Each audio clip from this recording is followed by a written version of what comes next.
तो hello friends, last video में हम लोगों ने क्या देखा, प्रोबेबिलिटी डिस्ट्रीब्यूशन। जहां पे हम लोगों ने क्या देखा, बहुत अच्छी तरीके से प्रोबेबिलिटी किस तरीके से फाइंड करनी है, उसका डिस्ट्रीब्यूशन किस तरीके से मिलना है, वो हम लोग ने वहां पे सीखा था। दो एक्सरसाइज देखे थे और दोनों को भी बहुत अच्छे तरीके से समझा था। जहां पे सेकंड एक्सरसाइज तो आपके लिए बहुत ही ईजी था।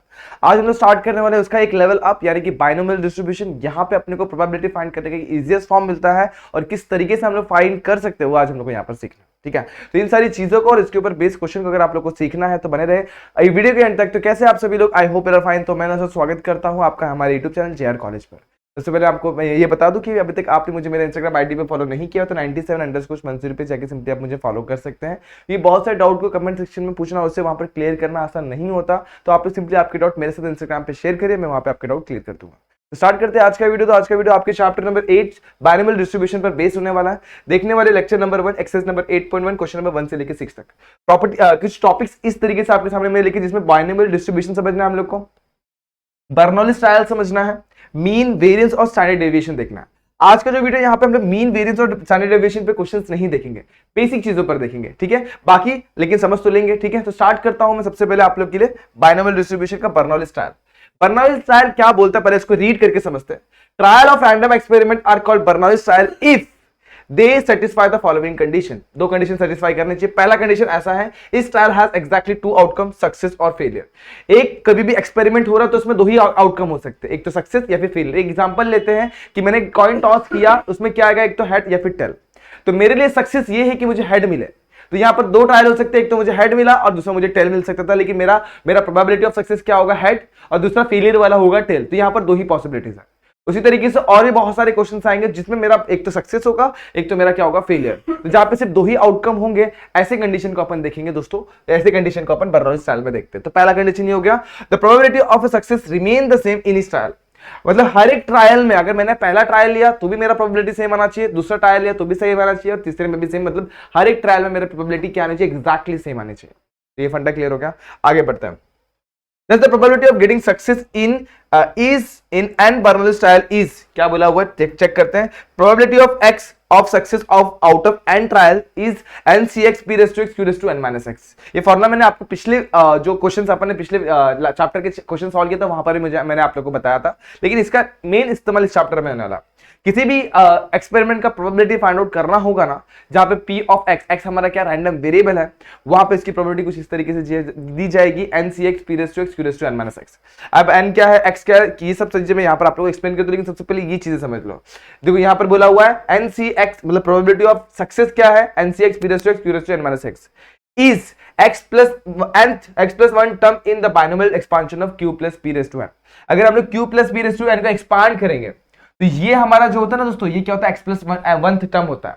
ये हम लोग ने पढ़ा हुआ है दोस्तों पिछले 11th स्टैंडर्ड की चैप्टर में, जहां पे हम लोग ने इस चीज को समझा था कि nth टर्म अपन किस तरीके से निकालता है। तो nth टर्म निकाला जाता है ncx p raised to x and q raised to n minus x। ठीक है, आप लोग ने पढ़ा था ये इसके पहला वाला फंक्शन के पहला वाला चैप्टर आप लोग ने ये चीजें पढ़ी थी, वहां पे आप लोग ने ये समझा था। ठीक है, तो ये बहुत ही इंपॉर्टेंट चीज जो आपने पिछले मतलब पिछले ईयर में, लास्ट ईयर में पढ़ा हुआ था, ये इसका इस्तेमाल यहाँ पे हो रहा है। इसको आप लोग फटाफट से नोट कर लिए, फिर हम लोग आगे बढ़ते हैं। अब नोट में एक चीज में लिखवाई है, binomial distribution with n Bernoulli trial and probability of success in each trial p. फिर से समझो, binomial distribution with n Bernoulli trial. कितने ट्रायल लिए अपने, 10 11 12 13 ऐसे करके अपने एन ट्रायल्स लिए हुए। किसी भी कॉइन को मैं 10 बार ट्रायल मतलब क्रॉस कर सकते हो, 11 12 ऐसे करके क्रॉस कर सकते हो। तो यहाँ पे एन बर्नौली ट्रायल लिए गए and probability of success in each trial as p. Probability of success को मैंने पी से डिनोट किया हुआ है, इज डिनोटेड बाय, इसको अब इस जितनी चीजें आपने लिखी इसको शॉर्ट में कुछ इस तरीके से लिखा जाएगा, जहां पे हमारा क्या है, x हमारा क्या है, रैंडम वेरिएबल है, वो क्या है मेरा, वो उस तरीके से लिखा जाएगा कि यहां पर b आने वाला है और यहां पे क्या आने वाला है, n, p। अब n क्या है, number of trials, and p क्या है, प्रोबेबिलिटी ऑफ सक्सेस। ठीक है, x मेरा रैंडम वेरिएबल और सबको डिनोट कर रहा है बाइनोमियल डिस्ट्रीब्यूशन को। ठीक है, तो इस तरीके से अपन यहां पर लिखते हैं। अब प्रोबेबिलिटी, जहां पे p मेरा क्या, प्रोबेबिलिटी ऑफ सक्सेस है, एंड q मेरा कैसे मिलेगा, q is equal to 1 minus p। समझ में आ गया। प्रोबेबिलिटी सक्सेस मान लो कि अपना 3/4 आ रहा है, तो 1 में से 3/4 को सब्सट्रैक्ट कर दो, आ जाएगा 1/4, वो मेरा क्यू हो जाएगा। तो इस तरीके से आप लोग को सारी चीजों को समझना है, बाकी चीजें आप लोग को तो समझ में आ जाएगी जब क्वेश्चन सॉल्व करेंगे। अब अपन देख लेते हैं mean variance and standard deviation को भी देख लेते हैं। तो मीन कुछ इस तरीके से जाएगा, आप लोग को एन समझ में आ गया, पी समझ में आ गया और क्यू समझ में आ गया कैसे निकालना है। तो मीन निकाला जाता है एन मल्टीप्लाई बाय पी से। तो आप लोग को एनपी करेंगे तो आप लोग को मीन एक्सपेक्टेड वैल्यू मिल जाएगी। दूसरा variance, n multiply by p multiply by q करेंगे तो आप लोग को वेरिएंस ऑफ x यानी कि वेरिएंस मिल जाएगा। और तीसरा स्टैंडर्ड डेविएशन आप लोगों को पता है वो क्या था, स्क्वायर रूट ऑफ वेरिएंस होता है, यानी स्क्वायर रूट ऑफ npq आप लोगों को क्या मिल जाएगा, आप लोग का स्टैंडर्ड डेविएशन। तो कुछ इस तरीके से आप लोग को फॉर्मूले से मैंने बता दिया। अब ये सब कुछ था जो आप लोग को बेसिक चीजें आप लोग को इस चैप्टर के क्वेश्चन सॉल्व करने में लगने वाली हैं। तो फटाफट से इन क्वेश्चन को समझ लो, इन चीजों को समझ लो, फिर अपन क्वेश्चन को समझते हैं। स्टार्ट करता हूं पहला question. A die is thrown 6 times. If getting an odd number is a success, find the probability of first 5 successes. ठीक है, अब यहां पे दूसरा बोला हुआ at least, एक सेकंड दोस्तों, क्वेश्चन में थोड़ा सा कुछ मिस हो गया, एक बार चेक कर लेता हूं क्या मिस हुआ। at 5 सक्सेस नहीं, एटलीस्ट 5 सक्सेस हो सकता है। यहां पर क्वेश्चन नंबर 1 में एटलीस्ट 5 सक्सेस है दोस्तों, इसको थोड़ा सा चेंज करता है, तो थोड़ा सा यहां पे लेता हूं और लीस्ट लिख देना और कुछ नहीं। ठीक है, ओके स्टार्ट करते हैं। पहला, a die is thrown 6 time, die को कितने बार थ्रो किया गया, 6 बार। तो ट्रायल कितने बार लिए गए, 6 बार। तो आप लोग को याद होना चाहिए ट्रायल को अपन डिनोट करते हैं n से। ठीक है, तो यहां पर सबसे पहले हमें क्या दिया हुआ, n = 6 दे दिया हुआ। आगे बढ़ते हैं। If getting an odd number is a success, हमारा सक्सेस क्या है, ऑड नंबर। तो हम लोग एक रैंडम वेरिएबल लेंगे, let x be the random variable, एक रैंडम वेरिएबल ले लिया which denotes odd numbers। ठीक है, हमारा p क्या होता है, प्रोबेबिलिटी ऑफ सक्सेस। तो p हमारा क्या हो जाएगा दोस्तों, अब बताओ मुझे कितने हमारे पास ऑड नंबर है जब एक डाई को थ्रो करूंगा। ऑब्वियसली 6 आएंगे, 6 नहीं, बिल्कुल गलत, 6 हमारे टोटल आउटकम्स आएंगे, जिसमें से दो ऑड होते हैं और 3 ऑड होते हैं और 3 इवन होते हैं। तो यहां पर हमारे पास कितने के 3 हमारे ऑड नंबर आएंगे, टोटल आउटकम 6। तो प्रोबेबिलिटी ऑफ सक्सेस कितना हो जाएगा, 1/2। ऐसे प्रोबेबिलिटी ऑफ सक्सेस निकाला, उसी तरीके से प्रोबेबिलिटी इसका उल्टा, तो 1 - p यानी कि 1 - 1/2 कितना मिल गया, q की वैल्यू हमें मिल जाएगी 1/2 अगेन। q भी मिल गया, p भी मिल गया। अब हम लोग को लिखना है binomial distribution, binomial distribution for n Bernoulli's trial and Bernoulli's trial for probability of success is p in each trial is given by, कैसे दिया जाता है दोस्तों, x यहां पर क्या आता है बर्नौली, यहां पे आता है n, p। अब यहां पे आप इसको लिखेंगे, x हमारा क्या रैंडम वेरिएबल है, b हमारा क्या, b तो वैसे ही रहेगा। n की वैल्यू कितनी दोस्तों, यहां पर ध्यान देना कितने, ए डाई इज थ्रोन 6 टाइम, तो n की वैल्यू कितनी है 6, एंड प्रोबेबिलिटी ऑफ सक्सेस कितना 1/2, कुछ इस तरीके से लिखा जाएगा। तो हम लोग प्रोबेबिलिटी कुछ इस तरीके से लिखेंगे, वो क्या हो जाएगा, NCX p⁻x q⁻n-x। अब n की वैल्यू कितनी 6cx p कितना, p हमारा कितना 1/2 है, यहाँ पे लिखूं 1/2x एंड दूसरा q यहाँ पे 1/2 क्योंकि q भी हमारा 1/2 है, n की वैल्यू कितनी दोस्तों 6, तो 6 - x, ये हो गया हम लोग का प्रोबेबिलिटी डिस्ट्रीब्यूशन। ठीक है, PMF हो गया ये, इसको पकड़ते हैं 1। यहाँ तक मेरे हिसाब से कोई भी डाउट नहीं हुआ रहेगा आप लोग को। अब पहला क्वेश्चन लेते हैं, सक्सेस 5 सक्सेस चाहिए हम लोगों को, कितना चाहिए 5 सक्सेस। तो यहाँ पे हमारा x = x इस तरीके से आता है। अब पहला क्वेश्चन हमें बोला हुआ है कि x की वैल्यू 5 दे दी हुई है, यहाँ पे लिखेंगे प्रोबेबिलिटी ऑफ x = 5 क्या हो जाएगा 6c5 1/2 एंड यहाँ पे 1/2 6 - 5। सॉल्व करेंगे, 6c5 की वैल्यू दोस्तों आप लोगों को पता है, जहां पर भी 6 रहेगा इससे एक कम होता है तो एग्जैक्टली 6 आ जाता है। आप लोग सॉल्व करके भी चेक कर सकते हैं, 6 factorial upon 6 - 5 factorial multiply bye 6 multiply by कितना हो जाएगा 5 फैक्टोरियल, और आप लोग ट्राई करेंगे तो आप लोग को ऑब्वियसली समझ में आ जाएगा कि यहाँ पर कितना मिलने वाला है, 6 फैक्टोरियल 6 ही मिलने वाला। आगे चलेंगे तो यहाँ पर क्या मिलेगा 1/2 ये क्या हो जाएगा, वैसे के वैसे रखते हैं इसको, और 6 - 5 कितना होता है 1, तो 1/2 अब दोनों को देखो, ये दोनों सेम चीज है और पावर क्या हो जाएगा, एड अप हो जाएगा, तो 6 × 1/2 ओके, इसको थोड़ा सॉल्व करते हैं। 6 × 1 का पावर 6 1 ही होने वाला है, 2 का पावर 6 2/6 कितना, 2 2 4 4 2 8 8 2 16 16 2 32 और 32 कितना हो जाएगा 64। तो यहाँ पर मैं लिखता हूँ 1/64। अब चेक करो दोनों भी 2 के टेबल में कैंसिल होते हैं, तो यहाँ पर बचेगा 3, यहाँ बचेगा 32। तो आप लोग का प्रोबेबिलिटी ऑफ x = 5 कितना हो जाएगा 3/32। ये क्लियर हो गया दोस्तों। तो ये बड़ा ही सिंपल सा क्वेश्चन था पहला वाला। अब अब सेकेंड वन पे जाते हैं, एटलीस्ट 5 सक्सेस, कम से कम 5 सक्सेस, 5 से ज्यादा चलेगा तो चलेगा। तो हमें सेकेंड क्वेश्चन में ये फाइंड करना है, क्या प्रोबेबिलिटी ऑफ एक्स क्या हो जाएगा, ग्रेटर देन इक्वल टू 5, ठीक है, ये फाइंड आउट करना है।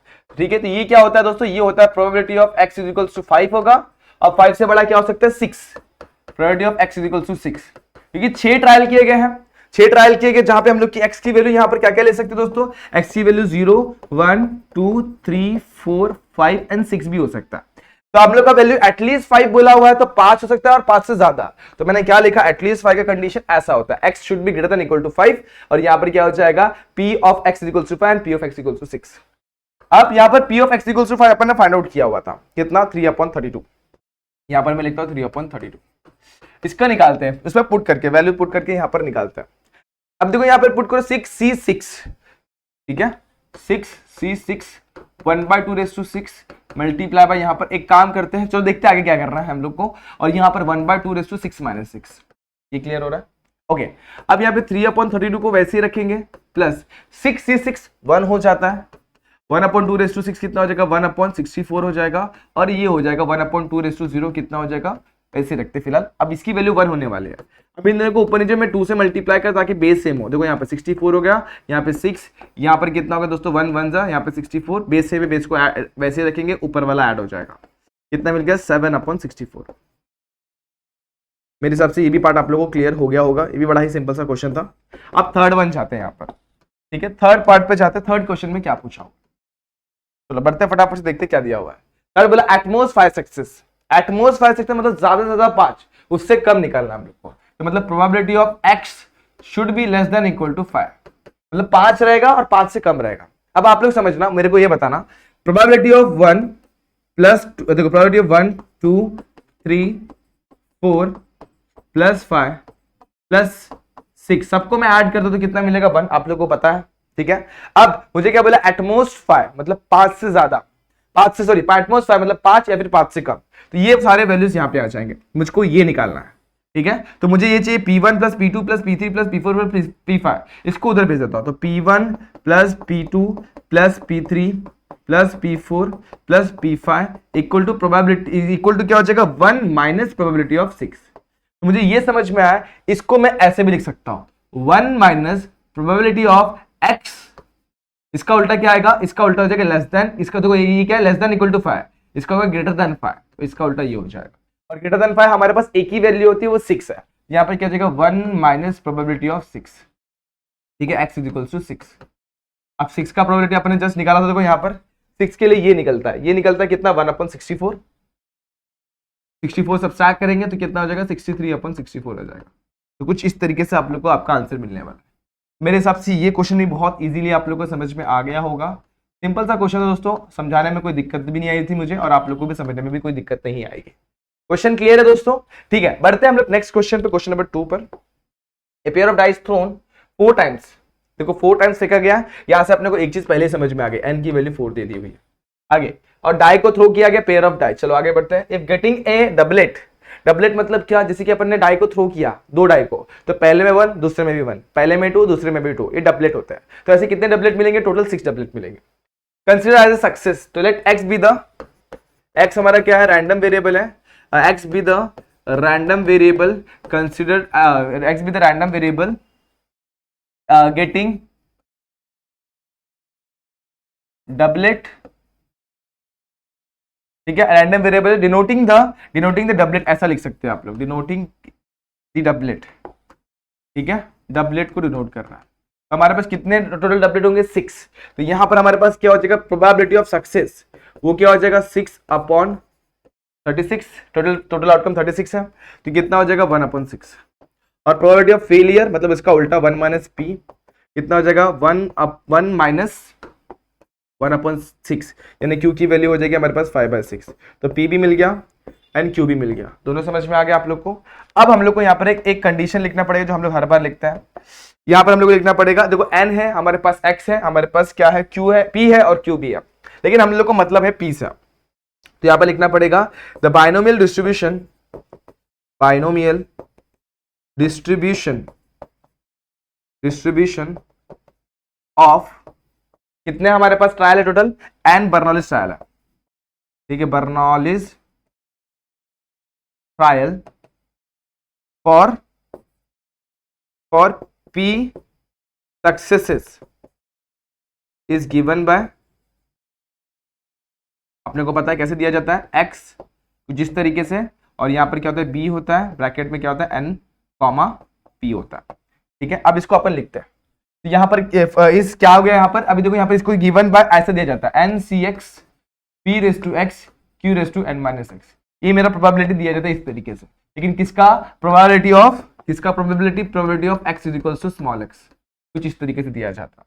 अब यहाँ पे हम लोग को सारी चीजें लिखनी पड़ेंगी। यहाँ पे x हमारा कैसा है, x ही रहेगा, n की वैल्यू कितनी दोस्तों 4 है, एंड p की वैल्यू कितनी दोस्तों 1/6 है, यहाँ पर मैंने लिख दिया। तो हमारा probability of x is equals to x कितना हो जाएगा दोस्तों, वो हो जाएगा n यानी 4cx, p की वैल्यू कितनी है 1/6 raise to x, and q की वैल्यू कितनी है दोस्तों, q की वैल्यू हमारे पास 5/6 है, और n-x, n की वैल्यू हमें पता है यस 4-4-x, ठीक है। अब क्या करेंगे हम लोग, x की वैल्यू पुट करेंगे, find the probability of 2 successes, यानी कि x की वैल्यू हमें दे दी हुई 2, तो पुट क्या करेंगे x इज इक्वल्स टू 2, तो probability of x is equals to 2 is equals to 4c2 1/6 raise to 2 5 raise to 6/4 minus 2, 4 minus 2 ही होता है, 4 से 2 क्या हो जाएगा 4 factorial, 4 minus 2 factorial multiply by 2 factorial, यहाँ पर 1/6 क्या हो जाएगा 1/36, यहाँ पर 5/6 रेज़ टू 2 हो जाएगा,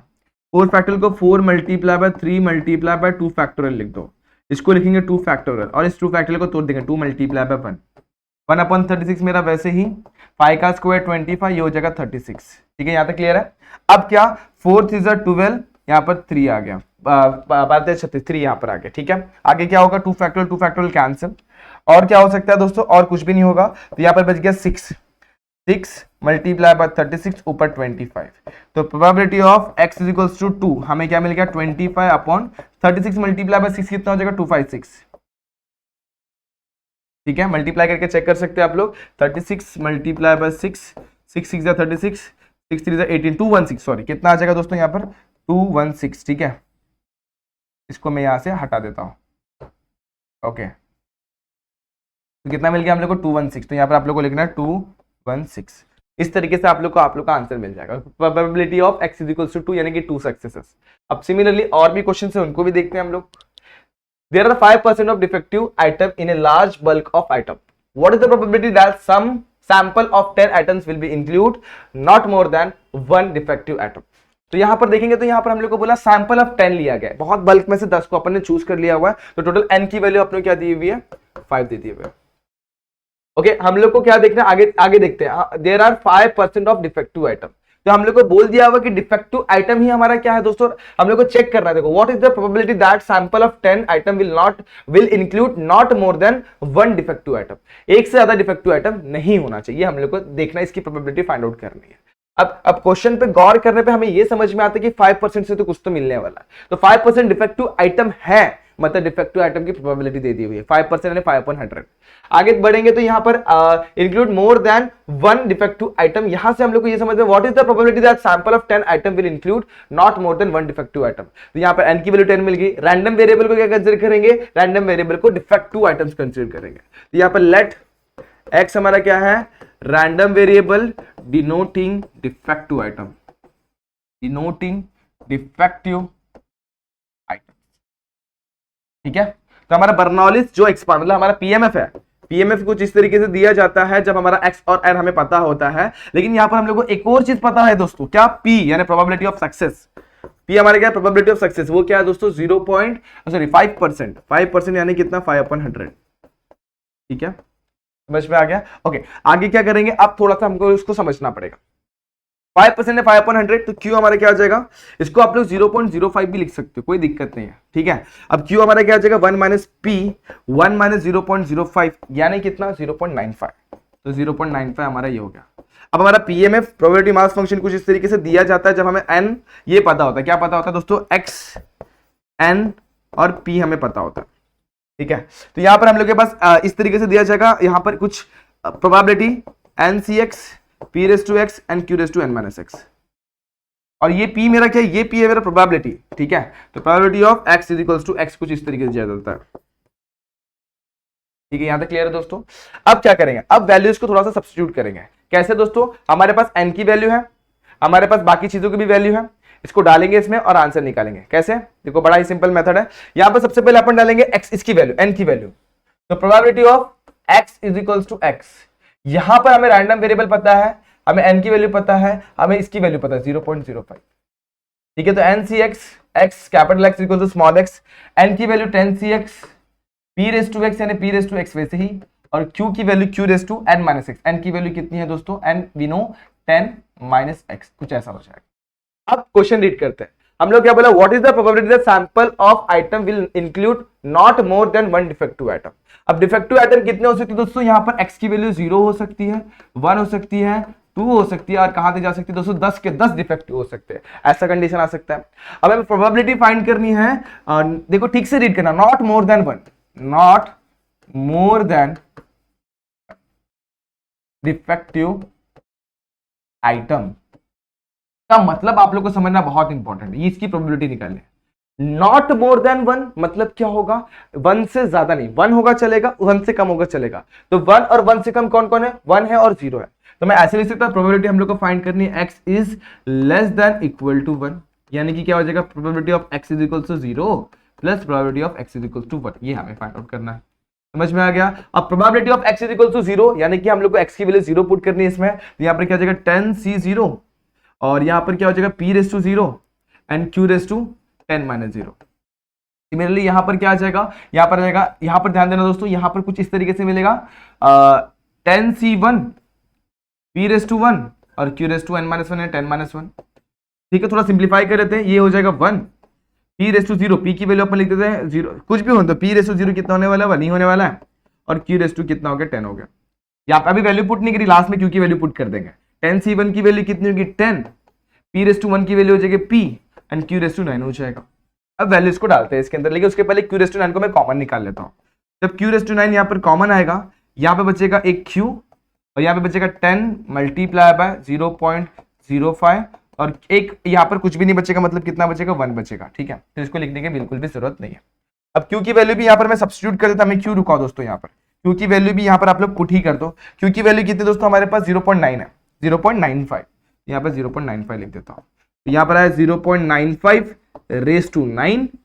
अब इनको सिंप्लीफाई करो तो कितना हो जाएगा 0.95, इसको मल्टीप्लाई करेंगे तो 0.5, ओके। अब ऐड करेंगे तो कितना हो जाएगा दोस्तों, समझने की कोशिश करना। यहाँ पर देखो 10C1 p raise to 1 and q raise to 10 minus 1, सही चल रहा है यहाँ तक, ओके। अब इन दोनों को ऐड करेंगे तो कितना हो जाएगा दोस्तों, इन दोनों को ऐड किया जाएगा तो सिंपल से आप लोग का आंसर एक स्टेप में आ जाएगा, ठीक है। तो ऐड करो फटाफट से और कितना आंसर आ रहा है वो बता दो, ठीक है। तो यहां पर आप लोगों को कुछ इस तरीके से मिलने वाला है।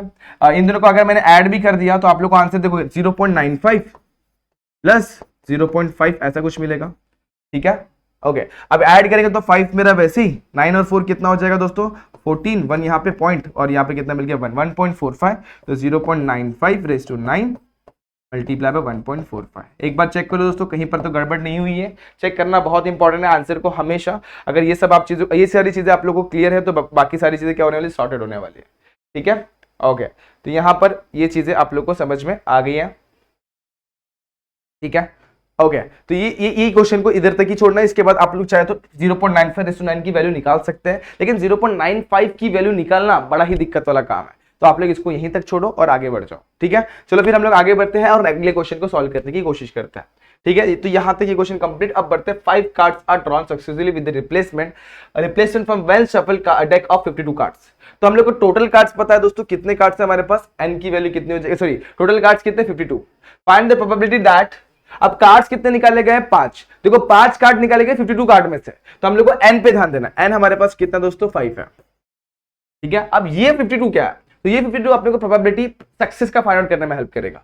अब क्या बोला हुआ है कि जो कार्ड चूज करेंगे वो स्पेड्स के, देखो find the probability that all 5 cards are spade, only 3 cards are spades, none is spade. तो स्पेड अपने को ध्यान देना, स्पेड पर हमारे पास स्पेड के कार्ड कितने होते हैं 13। तो यहां पर लिखेंगे let x is random variable denoting, क्या डिनोट कर रहा है दोस्तों, स्पेड कार्ड, पेड कार्ड को डिनोट कर रहा है।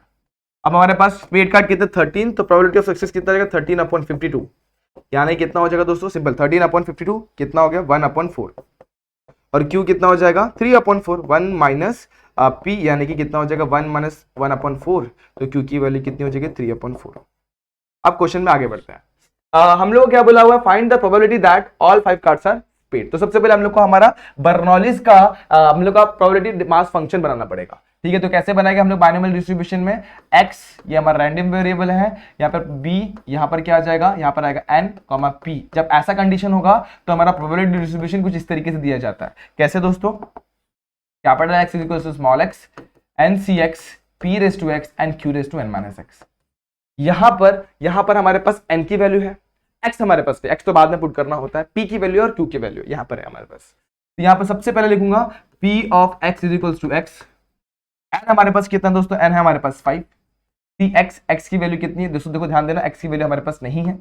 यहाँ पर q की वैल्यू जरा ध्यान से पुट करना, q हमारे पास 1/4 है, गलती से 3/4 या 1/2 मत पुट कर देना। x की वैल्यू वी डोंट हैव, और q की वैल्यू हमारे पास बहुत ही इजीली मिली थी 3/4 एरर माइनस x, n की वैल्यू हमारे पास है 5, तो 5 माइनस x। थोड़ा इक्वेशन नंबर 1। अब पहला क्वेश्चन में क्या पूछा, ऑल 5 कार्ड्स आर पेड। तो पहला क्वेश्चन हम लोग क्या बोल दिया हुआ है, ऑल 5 प्रोबेबिलिटी फाइंड करनी है, ऑल 5 कार्ड्स आर पेड। इसका अर्थ ये हुआ हम लोग को प्रोबेबिलिटी फाइंड करनी है x इज इक्वल टू 5 की। तो इसको यहां पर लिख दो दोस्तों, जगह नहीं तो अदरवाइज मैं इक्वल टू के नीचे इक्वल टू ही रखता हूं। अब probability of x equal to 5 find करना है, यानी कि x की वैल्यू 5 पुट कर दो, 5c5 1/4 raise to 5 and 3/4 raise to 5 minus x। यहाँ पे आपने एक चीज मेंशन नहीं करी, x की वैल्यू 0 हो सकती है, 1 हो सकती है, 2 हो सकती है, 3 हो सकती है, 4 हो सकती है और 5 भी हो सकती है। यहाँ तक क्लियर हो गया। आगे बढ़ते हैं, 5c5 हम लोग को पता है 1 होता है, तो ये 1/4 रेज टू 5 को अपन देखते हैं फिलहाल, और 5 माइनस x की वैल्यू कितनी है 5, तो 5 माइनस 5 कितना हो जाएगा 0, तो 3/4 रेज टू 0, ये वाली वैल्यू तो 1 हो जाएगी। अब 1/4 रेज टू 5 निकालते हैं, तो 4 को 5 टाइम मल्टीप्लाई करते हैं। ठीक है, चलो मल्टीप्लाई कर देते हैं, 4 को 4 4 16 multiply 16 256 256 multiply by 4 250 multiply by 4 1000 और 6 4 24, तो कितना आ जाएगा 1024 नीचे आने वाला है, और ऊपर 1 है तो 1, तो ये अपना आंसर आएगा probability of x equal to 5 की। ये तो बहुत इजीली आप लोग को समझ में आ गया, इसमें मेरे हिसाब से आप लोग को डाउट नहीं हुआ रहेगा और दिक्कत भी नहीं आई रहेगी। सेकंड क्वेश्चन रीड कर लेते, ओनली 3 कार्ड्स आर पेड। तो हम लोग को बोल दिया यहाँ पे ओनली 3, एग्जैक्टली 3 या फिर ओनली 3 एक ही बात है। तो यहाँ पर क्या बोला है सेकंड वाले में हम लोग को बोल दिया प्रोबेबिलिटी हम लोग को फाइंड करनी, ओनली 3 कार्ड्स आर पेड। ऐसा नहीं बोला एटलीस्ट, ऐसा नहीं बोला हुआ है, ओनली बोला, मतलब एग्जैक्टली 3 कार्ड्स पेड है। तो हमें फाइंड करना है probability of x is equal to 3। तो हमारे पास था ncx यानी कितना था दोस्तों 5c3, p कितना था 1/4 रेज टू 3 एंड q कितना था हमारे पास, q था हमारे पास 3/4 रेज टू 5 माइनस 3। यहां तक कोई डाउट है? ओके, 5c3 कितना का 5 factorial 5 minus 3 factorial multiply by 3 factorial. 1/4 raise to 3 को मैं वैसे ही रखता हूं, और यहाँ पर कितना हो जाएगा 3/4 यानी कितना हो जाएगा, ध्यान देना 3/4 रेज टू 2। सही है यहाँ तक? ओके, अब 5 फैक्टोरियल को आप लेंगे 5 मल्टीप्लाई बाय 4 मल्टीप्लाई बाय 3 का फैक्टोरियल। 5 माइनस 2 5 माइनस इसको 3 को अपन कैसे लिख सकते हैं दोस्तों, ध्यान देना, इसको मैं एक और तोड़ देता हूँ, चलेगा 2 फैक्टोरियल तक तोड़ देता हूँ, या फिर आप लोग 3 फैक्टोरियल तक रखेंगे तो भी कोई दिक्कत नहीं है, यहाँ तक रखेंगे तो भी चलेगा। और 5 माइनस 3 कितना था 2 फैक्टोरियल, और यहाँ पर कितना जाएगा 3 फैक्टोरियल। कैंसिल करेंगे 3 फैक्टोरियल को, 1/4 का क्यूब क्या हो जाएगा 1/4 वैसे ही रहेगा, इसको वैसे ही रखता फिलहाल के लिए, और 3 का स्क्वायर अपॉन 4 का स्क्वायर। चलो आगे बढ़ते हैं। अब यहां पर देखेंगे तो 1 4 तो कैंसिल हो जाएगा, तो यहां पर आप लोग ऐसे कर सकते हैं 5 मल्टीप्लाई बाय 4 अपॉन 2 इंटू 1, और इसको लिख देंगे अपन 1024। जस्ट फाइंड आउट किया था 3 रेज टू, देखो यहाँ पर 3 है यहाँ पर 2 है, पावर में क्या आ जाएगा 5 एंड 4 रेज टू अपन ने 5 निकाला था कितना 1024, ये सही है। ओके, आगे 3 का स्क्वायर कितना होता है, 3 का स्क्वायर होता है 9। तो ये इस तरीके से आप लोगों को कैलकुलेशन पार्ट इजी बनाने के लिए अपन ने ऐसा कर लिया। अब अपन क्या करेंगे मल्टीप्लाई कर देंगे, लेकिन उसके पहले आप लोग 2 और इसको कैंसिल कर दो, फिर 2 से इसको कैंसिल करेंगे तो कितना आ जाएगा, देखो 2 5 6 512, तो यहाँ पर मिलेगा 512। ओके, अब 5 9 45 और यहाँ पे कितना मिल गया 512, और ये आ गया हमारा probability of x is equals to 3। तो जिस तरीके से आप लोग को ये क्वेश्चन का सॉल्यूशन भी मिल गया, बड़ा ही इजी था, समझ में किस तरीके से अपन ने कैलकुलेट किया। अब बढ़ते इसके थर्ड पार्ट पे। थर्ड पार्ट में क्या बोला, नन इज पेड, मतलब एक भी पेड नहीं है, यानी क्या हो गया, x की वैल्यू क्या दे दी, 0 दे दी, क्योंकि हमारा x क्या डिनोट कर रहा है, रैंडम वेरिएबल जो स्पेड कार्ड को डिनोट कर रहा है, और स्पेड ही 0 हो गया, मतलब एक भी स्पेड ही नहीं है, तो x की वैल्यू हमें यहाँ पर क्या दे दी, 0, और उसके हिसाब से हमको कैलकुलेशन करना है। यहाँ पर लिखेंगे probability, third one, probability none is spade, ठीक है, नन इज पेड मतलब क्या, probability of x is equals to 0, यानी कि 5c0, ठीक है, 1/4 रेज़ टू 0, एंड यहाँ पर क्या आ जाएगा 3/4 रेज़ टू 5 माइनस 0, 5c0 1 होता है, ये वाली वैल्यू भी 1 हो जाएगी, 3 रेज़ टू 5/4 रेज़ टू 5, ठीक है, तो 1 1 जा 1, 4 रेज़ टू 5 कितना, 1024, अब 3 रेज़ टू 5 देखो, 3 3 जा 9, 9 9 जा 81, 81 मल्टीप्लाई बाय 3 इज वर्थ 343, ठीक है, एक बार देख लेते हैं, 81 मल्टीप्लाई बाय 3, 3 1 जा 3, 243, तो यहाँ पर कितना जाएगा 243, तो कुछ इस तरीके से आप लोग को ये भी मिल गया, गेटिंग यहाँ तक सही है, इसकी प्रोबेबिलिटी भी समझ में आ गई रहेगी, आप लोगों को कोई भी दिक्कत नहीं आनी चाहिए यहाँ पर दोस्तों। तो नन इज पेड का फंडा कुछ इस तरीके से क्लियर होता है। अब बढ़ते हैं हम लोग एक और क्वेश्चन पर, question number 10, the probability that the bulb produced by a factory will be fused after 150 days is 0.15, find the probability that none, उसके बाद not more than 1, more than 1 and at least 1 will fuse after 150 days। तो यहाँ पर हम लोग को सबसे पहला जो चीज दिया हुआ है 0.05, वो क्या दिया हुआ है, 0.05 जो दिया हुआ हम लोग को प्रोबेबिलिटी ऑफ फेलियर का दिया, मतलब सॉरी प्रोबेबिलिटी जो हम लोग को फाइंड करनी फ्यूज वाला, तो हम लोग सबसे पहले कंसीडर करेंगे हमारा रैंडम वेरिएबल x, तो let x be the random variable denoting fuse bulb, fuse के बारे में चल रहा है बात दोस्तों, तो फ्यूज्ड इसके बारे में बोल रहा है। अब उसकी प्रोबेबिलिटी आप लोग को दे दी है, तो हमारा प्रोबेबिलिटी ऑफ सक्सेस यानी फ्यूज वाला सक्सेस तो कितना हो जाएगा 0.05, और प्रोबेबिलिटी ऑफ फेलियर क्या हो जाता है 1 माइनस 0.05, यानी q इज इक्वल टू 0.95। ये समझ में आ गया, एक बार फिर से देख लो, हम लोग ने x रैंडम वेरिएबल पकड़ा और उसी की हेल्प से अपन ने क्या निकाला, बाकी सारी चीजें निकाल ली, ठीक है, ओके तो ये मेरे हिसाब से आप लोगों को क्लियर हो गया रहेगा। उसके बाद क्या दोस्तों, उसके बाद हम लोग को समझना है कि इसमें किस तरीके से अपने को ये क्वेश्चन समझ में आना। देखो, the probability that a bulb is produced by factory will fuse after 150 days is 0.05, find the probability that none will fuse after 150 days। तो हम लोग के पास कितने बल्ब हैं दोस्तों, उसको समझना है, कितने को चूज किया गया उसको समझना है, और कितने फ्यूज होंगे वो समझना है, ठीक है, ओके। अब यहाँ पर क्वेश्चन में हम लोग को 150 डेज दिया, वो उसका कुछ तो भी अर्थ होगा, उसका कुछ तो भी मीनिंग होगा, उसको अपन फटाफट से यहाँ पर देख लेते हैं। तो क्वेश्चन में कुछ यहाँ पर हम लोग क्या बोला हुआ है, एक सेकंड दोस्तों, सबसे पहले अपन क्वेश्चन नंबर 6 कर लेते हैं, उसके बाद क्वेश्चन नंबर 5 पे जंप करेंगे। पहले क्वेश्चन नंबर 6 देख लेते हैं, ये सबसे इजीएस्ट क्वेश्चन, इसको देख लेते हैं, फिर 5 पे जाएंगे। A bag contains 10 balls, each marked with the one of digit 0 से लेकर 9 तक। 4 balls are drawn successively with replacement from a bag. What is the probability that none is marked with the digit 0? तो हम लोग को probability किसकी find करनी है, एक भी ऐसा बॉल नहीं जिसके ऊपर 0 मार्क किया हुआ है, तो हम लोग उसी को पकड़ लेंगे random variable, let x be the random variable, क्या है, रैंडम वेरिएबल है जो डिनोट कर रहा है हमारा, जो डिनोट कर रहा है, denoting the ball mark with 0, ठीक है, 0 से मार्क किया वो आप लोग को डिनोट कर रहा है। अब यहाँ पर क्या बोला, bag contain 10 balls, total 10 balls है, उसी में से अपने को चूज करना है। अब 0 की प्रोबेबिलिटी क्या हो जाएगी दोस्तों, तो प्रोबेबिलिटी ऑफ सक्सेस हम लोग को मिलेगा दोस्तों, 0 कितने बॉल्स है हमारे पास, एक ही है, तो यहाँ पर 1/10 हो जाएगा, और प्रोबेबिलिटी ऑफ फेलियर यानी Q क्या हो जाएगा 1 माइनस P, यानी कितना हो जाएगा Q is equals to 1 minus 1/10, यानी कि कितना हो जाएगा 9/10, ओके। अब यहाँ पे n की वैल्यू हमें दे दी है दोस्तों 10, टोटल 10 बॉल में से अपने को चूज करना है। आगे ये 4 बॉल, सॉरी n की वैल्यू कितनी दे दी है, 4 दे दी है, 4 बॉल दे दी है, n की वैल्यू अपने को दी है 4। अब 4 balls are drawn successfully with replacement from a bag. What is the probability that none is marked with the 0? Okay, हम लोग को क्या बोला हुआ, एक भी मार्क नहीं किया गया 0, वो अपने को यहाँ पर निकालना है। कैसे निकालेंगे, तो देखो यहाँ पर हम लोग n की वैल्यू लेंगे 10, हम लोग हमारा क्या बनाएंगे, सबसे पहले हम लोग बाइनोमियल डिस्ट्रीब्यूशन यानी पीएमएफ बनाएंगे, उसके बाद सॉल्व करेंगे। तो यहाँ पे पीएमएफ कुछ इस तरीके से दिया जाता है फॉर बाइनोमियल डिस्ट्रीब्यूशन। कैसे दिया जाता है दोस्तों, सबसे पहले हम लोग को लिखना पड़ेगा रैंडम वेरिएबल, फिर बाइनोमियल डिस्ट्रीब्यूशन का डिनोशन, यहाँ पर क्या आ जाएगा n, p, इस तरीके से आ जाता है।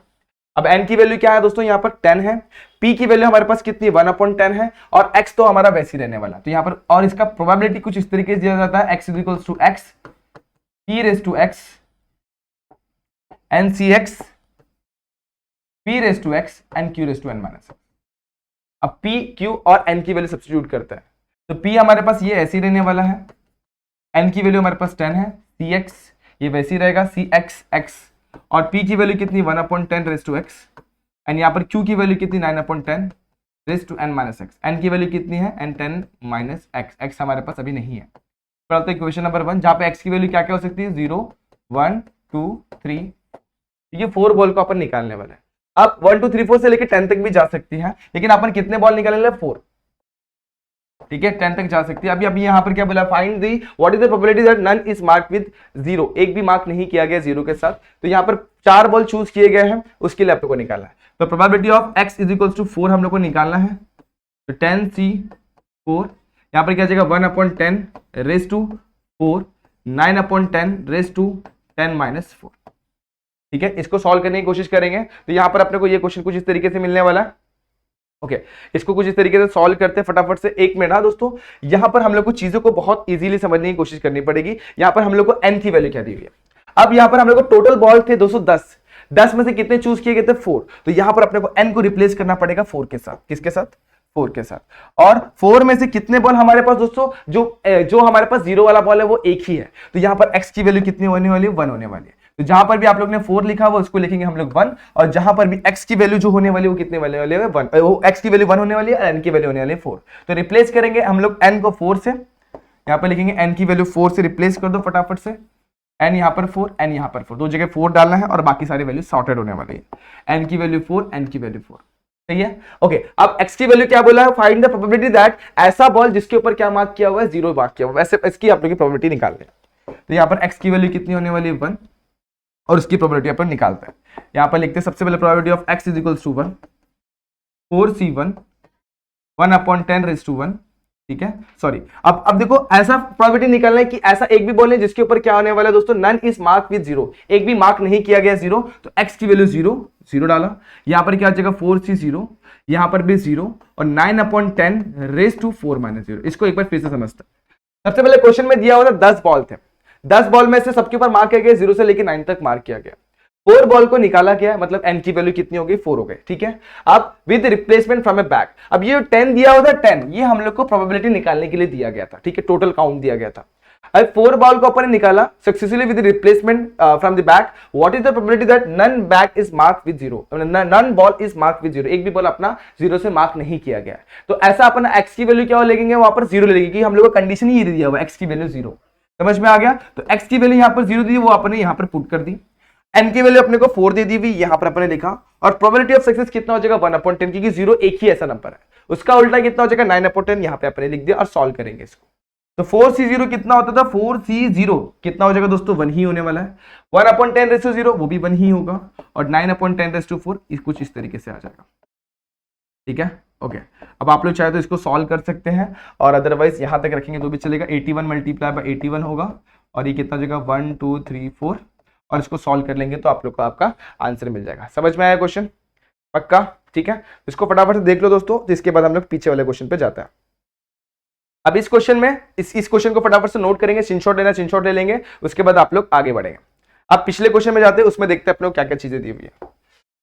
अब यहां पर the probability that the bulb is produced from the factory will be fuse after 150 days is 0.05, find the probability that none will fuse after 150 days of use, दूसरा है not more than will fuse after the 150 days of use, और उसी के साथ साथ बहुत सारी चीजें मोर देन 1, ये सारी चीजें कंडीशन दी हुई है, ठीक है। अब क्वेश्चन को एक बार रीड करने पे हम लोग को ये समझ में आ रहा है कि यहां पर बोला हुआ एक चीज अपन ने लिखने को रह गई दोस्तों, that the out of 5 bulb, यहां पर एक कंडीशन है, find the probability that out of 5 bulb, ये लिखना रह गया था, इसलिए तो दोस्तों कंफ्यूजन क्रिएट हो रहा था। तो out of 5 bulb none will be fuse after 150 days, यहां पे हमें ये समझ में आया कि n की वैल्यू आप लोग को दे दी हुई है 5। अब n की वैल्यू 5 दे दी हुई है, x की वैल्यू हम लोग को निकालनी है, अपन किस तरीके से निकालेंगे सारी चीजें समझते हैं अब यहाँ पर। अब सबसे पहले हम लोग बाइनोमियल डिस्ट्रीब्यूशन का अपन कंडीशन लिख लेते हैं, यहाँ पे आएगा n, यहाँ पे आएगा p, और probability of x is equals to x कुछ इस तरीके से दी जाती है, कैसे ncx p raise to x and q raise to n minus x, ठीक है। अब यहाँ पे हम लोग की कंडीशन के हिसाब से n की वैल्यू है 5, p की वैल्यू है दोस्तों 0.05, तो इसको यहाँ पे सब्स्टिट्यूट करते हैं, तो हमारे कुछ ऐसा बनने वाला है, कितना, यहाँ पर आएगा 5, यहाँ पे आएगा 0.05, ठीक है। अब probability of x is equals to x, n की वैल्यू 5 cx, p की वैल्यू कितनी दोस्तों 0.05, ठीक है, raise to x, and q हमारा कितना है 0.95 रेज टू 5 माइनस x। समझ में आ गया। अब 5 बल्ब को अपन निकाले, उसमें से हमने को प्रोबेबिलिटी फाइंड आउट करनी है। अब इसको डाल देते हैं इक्वेशन नंबर 1। पहले क्वेश्चन के हिसाब से अगर हमें जाएंगे, क्या बोला हुआ है, none will fuse after 150 days of use. पहला बोला हुआ है एक भी फ्यूज नहीं होगा आफ्टर 150 डेज ऑफ यूज। ये 150 डेज ऑफ यूज मतलब क्या है, मतलब मालूम है आप लोग को, ये आप लोग का कंडीशन है, मतलब कंडीशन इन द सेंस कि अपना बल्ब फ्यूज होगा, लेकिन कितने दिन के बाद होगा, 150 दिन के बाद फ्यूज होगा, ऐसा कुछ कंडीशन है। तो इसका ये नंबर का इस्तेमाल आप लोग को नहीं करना, कंफ्यूजन नहीं क्रिएट करना है। अब उसी को अपन ने आरवी ऑफ एक्स ले लिया हुआ, यहां तक क्लियर हो गया। अब इसके पास बढ़ते हैं। पहला कंडीशन, पहला क्वेश्चन में क्या बोला हुआ है, एक भी फ्यूज नहीं होगा। एक भी फ्यूज नहीं होगा मतलब क्या, एक्स की वैल्यू कितनी हो सकती है दोस्तों, यहां पर आप लोग को समझना है, एक्स की वैल्यू हो सकती है 0 हो सकती है, 1 हो सकती है, 2 हो सकती है, 3 हो सकती है, 4 हो सकती है, 5 हो सकती है। अपना रैंडम वेरिएबल क्या है कि बल्ब, फ्यूज बल्ब को डिनोट कर रहा है। एक भी फ्यूज नहीं हुआ यानी कि प्रोबेबिलिटी अपने क्या निकालनी है, एक्स इज इक्वल टू 0 की निकालनी। बस यहाँ पे अपन पुट कर देंगे 0.05 रेज टू एक्स की वैल्यू कितनी 0 और 0.95 रेज टू 5 माइनस 0। अब 5 की वैल्यू 1 मल्टीप्लाई बाय 1 और 0.95 रेज टू 5 हो गया। आंसर आ गया आप लोग का 0.95 रेज टू 5। आप लोग चाहे तो इसकी वैल्यू फाइंड करें, अदरवाइज यहीं तक छोड़ दो दोस्तों, कंफ्यूजन क्रिएट मत करना। सेकंड क्वेश्चन में ऐसा बोला नॉट मोर देन 1, एक से ज्यादा नहीं होना चाहिए।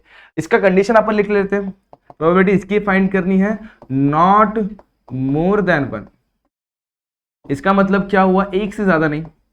अब एक से ज्यादा नहीं मतलब क्या, प्रोबेबिलिटी ऑफ एक्स, एक से ज्यादा नहीं मतलब क्या, एक या फिर एक से कम। तो मैं यहां पर ये लिखूंगा probability of x less than equal to 1। Okay, अब यहां पर अपन इसको सॉल्व करने की कोशिश करेंगे तो क्या हो जाएगा, probability of x is equal to 0, ठीक है, क्या आ जाएगा, x is equal to 0 plus probability of x is equal to 1, ठीक है। अब यहां पर इसको सॉल्व करते हैं, एक्स इज इक्वल टू 0 का कंडीशन सेम, जब 0 डालेंगे तो आप लोग क्या मिलेगा 0.95 रेज़ टू 5 और x इज इक्वल टू 1, यहाँ पर आप लोग को 1 पुट करना और आंसर निकालना है। तो इसको मैं यहाँ पर करके दिखाता हूँ, थोड़ा देखना, स्पेस लेते हैं यहाँ पर, इसको थोड़ा सा यहाँ पे खसकाता हूँ। अब ये कितना है 0.95 रेज़ टू 5, ठीक है। इसके पास जाएंगे plus x is equal to 1 put करना है, यहाँ पे 5c1 5 होने वाला है, पुट करते हैं 5c1, यहाँ पे 0.05 रेज़ टू 5 कितना हो जाएगा दोस्तों, 1 की वैल्यू यहाँ पर 1 हो जाएगी और यहाँ पे 0.95 raise to 5 minus 1। Next slide पे थोड़ा सा सॉल्व करते हैं इसको। तो probability of x less than equal to 1 is equal to 0.95 raise to 5।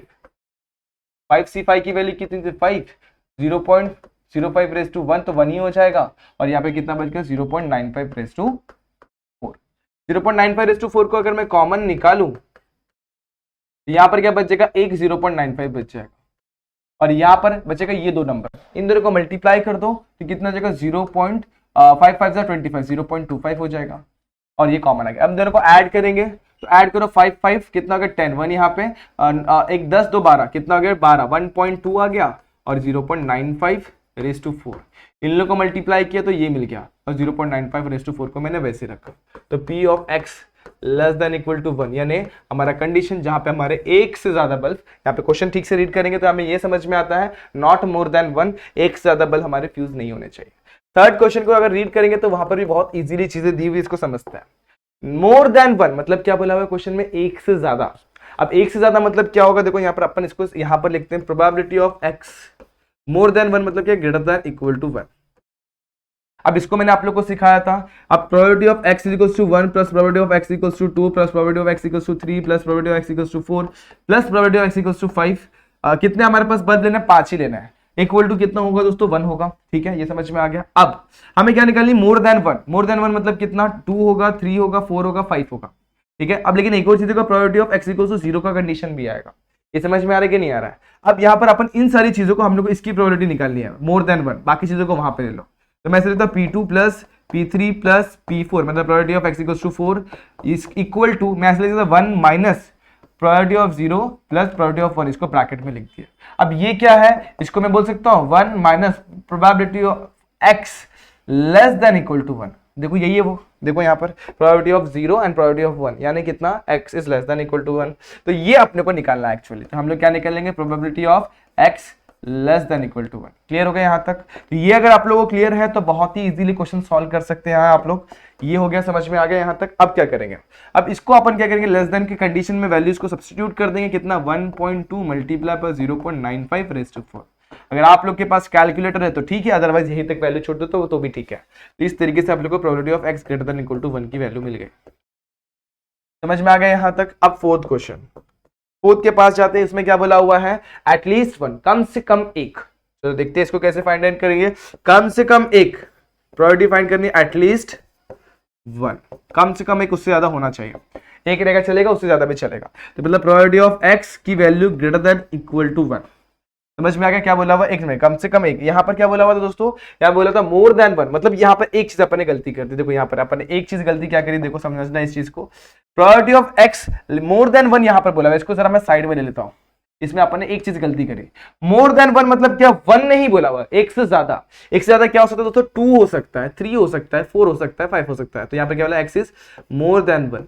तो यहाँ पर आएगा 1 माइनस इसका उल्टा क्या है, probability of x less than equal to 1। समझ में आ गया? अब ये वैल्यू आएगी यहाँ पर। तो इस तरीके से अपन ने ये वाली वैल्यू यहाँ पर लिख दी। देखो क्योंकि इसका उल्टा ये नहीं होता, अपन ने गलत लिखा है यहाँ पर। तो ये मिस्टेक्स आप लोग को अवॉइड करना आपके एग्जाम में, और ये चीजों को आप लोग को ध्यान देते हुए एग्जाम में भी आप लोग को इस सारी चीजों को क्लेरिफाई करके सॉल्व करते हुए आगे बढ़ना है। मतलब ये गलतियां नहीं है, अवॉइड करनी है आप लोग को। ठीक है, अब नेक्स्ट क्वेश्चन पे जाते हैं। नेक्स्ट क्वेश्चन में क्या बोला हुआ है, फोर्थ वन, हमें बोला प्रोबेबिलिटी ऑफ x किसका, दोस्तों ठीक से रीड करना, एटलीस्ट 1 मतलब कम से कम एक। तो मैं यहाँ पर स्टेटमेंट लिख लेता तो ज्यादा सही रहेगा मेरे हिसाब से, एटलीस्ट 1 वाला कंडीशन, एटलीस्ट 1। इसका मतलब क्या, एटलीस्ट 1 मतलब क्या, कम से कम एक। तो x equals to 1 plus probability of x equals to 2, फिर कहां तक जाएंगे, dot dot dot plus probability of x equals to 5 तक जाना है। इसका मतलब मैं इसको ऐसे लिखते हैं, प्रोबेबिलिटी ऑफ x क्या हो जाएगा, ये हो जाएगा दोस्तों ग्रेटर देन इक्वल टू 5 हो जाएगा। कितना हो जाएगा, ग्रेटर देन इक्वल टू 1 हो जाएगा। ठीक है, अब ये क्या होगा, 1 minus probability of x less then 1। इसका उल्टा देखो, ग्रेटर देन इक्वल टू 1 का उल्टा क्या होता है, लेस देन 1। अब इसको सब्सट्रैक्ट कर देंगे तो 1 माइनस लेस देन 1 की वैल्यू कितनी है क्या हमारे पास, लेस देन 1 यानी कितना, probability of x equals to 0 होगा। और इसकी वैल्यू अपने निकाली, एक बार चेक कर लेते हैं। हाँ बिल्कुल निकाली, देखो पहली वाली वैल्यू 0.95 रेज़ टू 5। तो 1 माइनस 0.95 रेज़ टू 5। तो इस तरीके से हम लोग ने हमारे 6 क्वेश्चन आज हम लोग ने सॉल्व किया। इस क्वेश्चन पे जरा ध्यान देना, बहुत इजी क्वेश्चन था, जहां पे अपने को जो 10 दिया हुआ है ये प्रोबेबिलिटी निकालने के लिए कंडीशन दिया हुआ है, अपने को जो 0 दिया हुआ वो x की वैल्यू दी हुई है।